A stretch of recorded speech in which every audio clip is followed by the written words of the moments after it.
യാത്രയെ സ്നേഹിക്കുന്ന സുഹൃത്തുക്കൾക്ക് സ്വാഗതം. ഇന്നത്തെ എൻ്റെ യാത്ര സൈലൻറ്റ് വാലിയിലേക്കാണ്. മണ്ണാർക്കാട് നിന്നും ഏകദേശം 1 മണിക്കൂറാണ് സൈലൻറ്റ് വാലിയിലേക്ക് എത്താനുള്ള ദൂരം.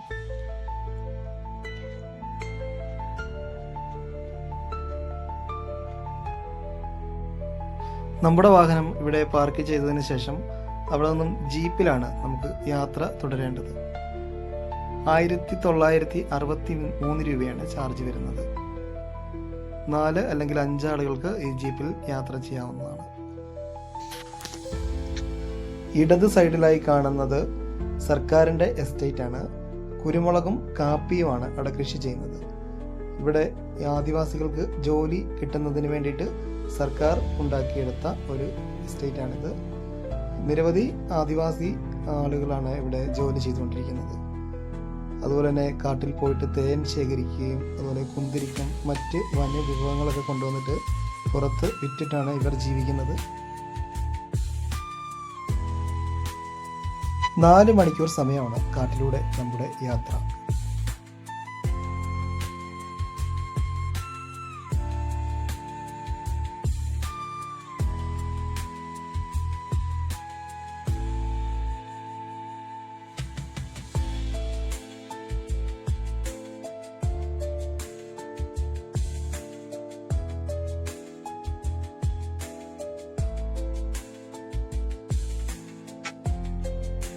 ഈ ഇരുവൃക്ഷങ്ങളുടെയും നടുക്ക് നിൽക്കുന്ന ആ ചുവന്ന നിറത്തിലുള്ള മരങ്ങൾ കൊണ്ടാണ് നമ്മുടെ നാട്ടിലെ റെയിൽവേ ട്രാക്കുകളൊക്കെ പണ്ട് പണിതുകൊണ്ടിരുന്നത്.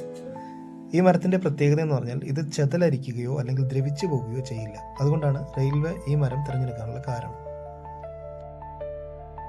ഇവിടെ വരുന്നവർ ഭക്ഷണ സാധനങ്ങളൊന്നും മൃഗങ്ങൾക്ക് കൊടുക്കാൻ ശ്രമിക്കരുത്. ശിക്ഷ കിട്ടും. മാത്രമല്ല അത് അപകടവുമാണ്.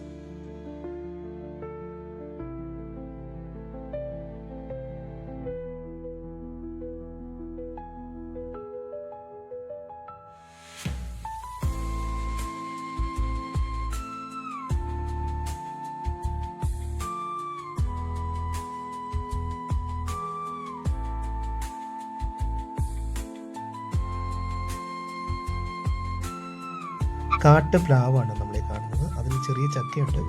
അത് കുരങ്ങുകളും മറ്റും ആണ് ഇത് കൂടുതലായിട്ട് കഴിക്കുന്നത്. താഴെ വീഴുന്നത് ആനയും മുകളിലുള്ളത് കുരങ്ങുമാണ് കഴിക്കുന്നത്.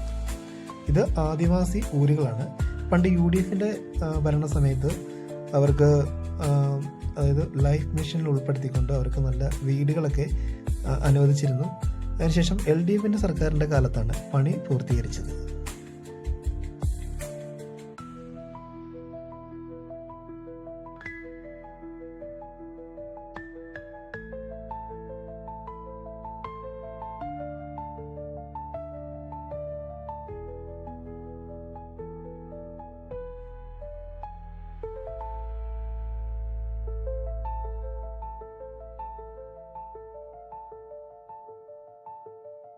കൊച്ചു കുട്ടികളുമായിട്ടൊക്കെ വരുന്നവരൊക്കെ ഉണ്ടെങ്കിൽ ദയവായിട്ട് അവർക്ക് കഴിക്കാനുള്ള സാധനങ്ങൾ കൊണ്ടുവരേണ്ടതാണ്. 4 മണിക്കൂറോളം നമ്മൾ ഈ കാട്ടിനുള്ളിൽ കഴിഞ്ഞു കൂടേണ്ടതാണ്. ഫോറസ്റ്റിൻ്റെ ചെറിയൊരു ചായക്കടയുണ്ട്. അത് കുന്തിപ്പുഴയുടെ തീരത്താണ്. ഇവിടെ വരുന്ന ആളുകളൊക്കെ ജാഗ്രത പാലിക്കണം. ഇതൊക്കെ വന്യമൃഗങ്ങളുടെ വിഹാര കേന്ദ്രങ്ങളാണ്. അതുകൊണ്ട് ജാഗ്രത പാലിക്കുക. കഴിഞ്ഞ ദിവസം ഒരു വാഹനത്തിൻ്റെ പിന്നാലെ ഒരു കാട്ടാന ഓടുകയുണ്ടായി.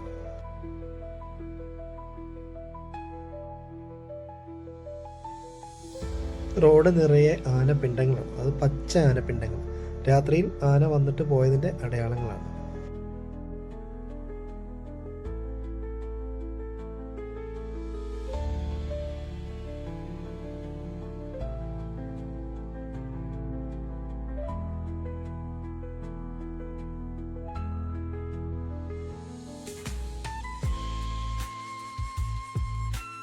ഇതാണ് പന്തൻതോട് APC.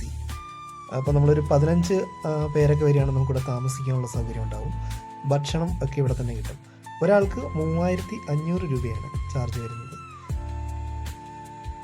3 ദിവസം വരെ ഈ ചാർജിൽ നമുക്കിവിടെ താമസിക്കാവുന്നതാണ്.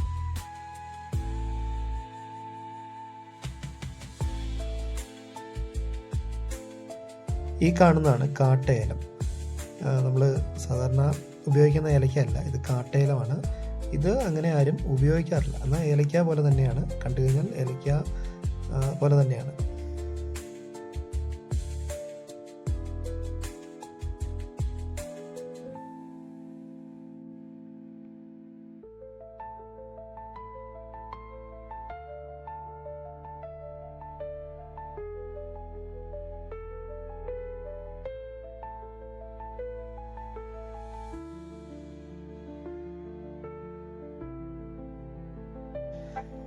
അവിടെ കരിങ്കുരങ്ങ് ആ മരത്തിലിരിപ്പുണ്ട്. പക്ഷെ നമുക്കങ്ങോട്ട് ഇറങ്ങി ചെന്ന് കഴിഞ്ഞാൽ അത് പോകും. അപ്പോൾ നമ്മുടെ ക്യാമറയിൽ അത്രയൊക്കെ കിട്ടുള്ളൂ. അത് കരിങ്കുരങ്ങാണ് ഇരിക്കുന്നത്. നമ്മളങ്ങോട്ട് ഇറങ്ങി ചെന്ന് കഴിഞ്ഞാൽ അത് അവിടെ നിന്ന് നമ്മളെ കണ്ട് പേടിച്ച് ഓടിപ്പോകും.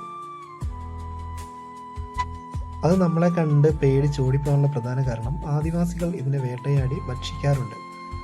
അതുകൊണ്ടാണ് മനുഷ്യനെ കണ്ടു കഴിഞ്ഞാൽ അത് രക്ഷപ്പെടാൻ ശ്രമിക്കുന്നത്.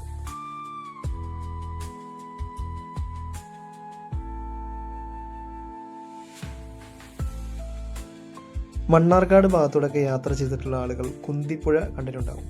അപ്പോൾ ആ പേരിനെക്കുറിച്ചും നിങ്ങളൊക്കെ ചിന്തിക്കാറുണ്ടാവും. കുന്തിപ്പുഴ പുരാണമായി ബന്ധപ്പെട്ട് നിൽക്കുന്ന ഒരു പുഴയാണ്. ഇതിൻ്റെ ഉത്ഭവ ഭാഗമാണ് ഈ കാണുന്നത്. ഇവിടെ ഇപ്പോൾ ഒരു തൂക്കുപാലത്തിൻ്റെ നിർമ്മാണ പ്രവർത്തനം നടന്നുകൊണ്ടിരിക്കുകയാണ്. അതിൻ്റെ മുമ്പ് ഇവിടെ ഉണ്ടായിരുന്ന 2018 വെള്ളപ്പൊക്കത്തിൽ അത് തകർന്നു പോയതാണ്. ഇപ്പോൾ പുതിയതായിട്ട് ഒരു പാലത്തിൻ്റെ പണി നടന്നുകൊണ്ടിരിക്കുകയാണ്. പാലത്തിൻ്റെ പണി തീർന്നു കഴിഞ്ഞാൽ നമുക്ക് ഇതിൽ കൂടെ നടന്നിട്ട് അതിൻ്റെ നടുക്ക് പോയിട്ട് കാഴ്ചകളൊക്കെ കാണാവുന്നതാണ്. വളരെ മനോഹരമാണ് ഈ യാത്ര. ഇങ്ങോട്ട് വരുന്നവർ ദയവായി മദ്യം കൊണ്ടുവരരുത്. മദ്യനിരോധന മേഖലയാണ്. അതുപോലെ തന്നെ പ്ലാസ്റ്റിക് ബോട്ടിലുകളും കുപ്പികളും ഒന്നും ദയവായിട്ട് ഇവിടെ വലിച്ചെറിയരുത്. ഞാൻ വന്ന വഴിക്കൊക്കെ ഒരുപാട് കുപ്പികളും അതുപോലെ പ്ലാസ്റ്റിക്കുകളും ഒക്കെ കിടക്കുന്നത് കണ്ടു. ഇത് നമ്മുടെ നാടാണ്. ഈ നാടിനെ സംരക്ഷിക്കേണ്ട ഉത്തരവാദിത്വം നമ്മുടേതാണ്.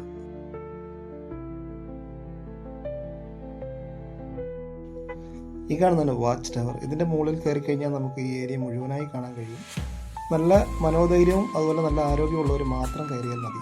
കാരണം മുകളിൽ കയറി കഴിഞ്ഞാൽ നല്ല കാറ്റുണ്ടാവും. നമുക്ക് താഴേക്ക് നോക്കി കഴിഞ്ഞാൽ നല്ല പേടി തോന്നും. അത്രയ്ക്ക് ഉയരത്തിലാണിത് കാണുന്നത്.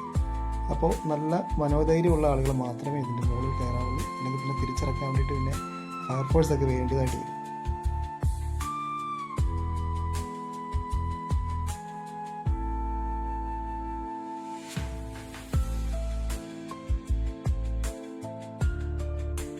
വീഡിയോ കണ്ടതിന് വളരെയധികം നന്ദിയുണ്ട്. നിങ്ങൾക്ക് വീഡിയോ ഇഷ്ടപ്പെട്ടെങ്കിൽ ദയവായി ലൈക്ക് ചെയ്യുക. പുതിയൊരു വീഡിയോയുമായി വീണ്ടും കാണാം.